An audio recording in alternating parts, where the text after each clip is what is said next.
Now, despite rain putting a damper on things, the inaugural Sandals Junior Golf and Jerk Festival held at the Sandals Golf and Country Club was a huge success.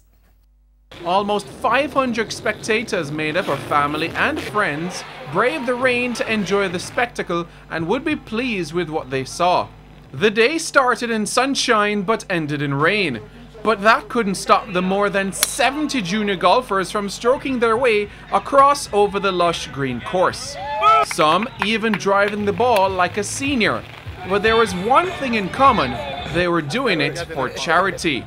The red team showed their way for most of the day on course and proved unstoppable at the end of it. But it was the Grasshoppers who started strongly before fading, thus giving way to the red team and Blue Legends.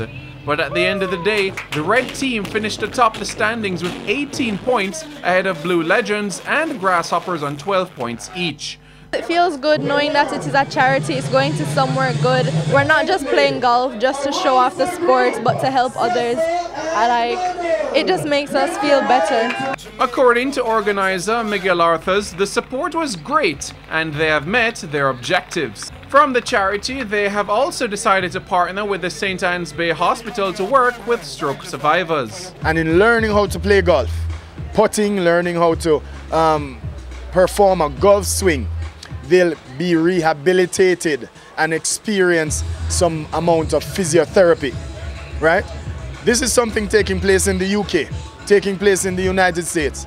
And through our research here at Sandals Golf and Country Club, we said, why not Jamaica? And while the players were busy on the green, you couldn't avoid the aroma of it as 7 contestants vied for the Grandmaster Jerk Festival title, which was won by Patrick Brown and Petroy Walker.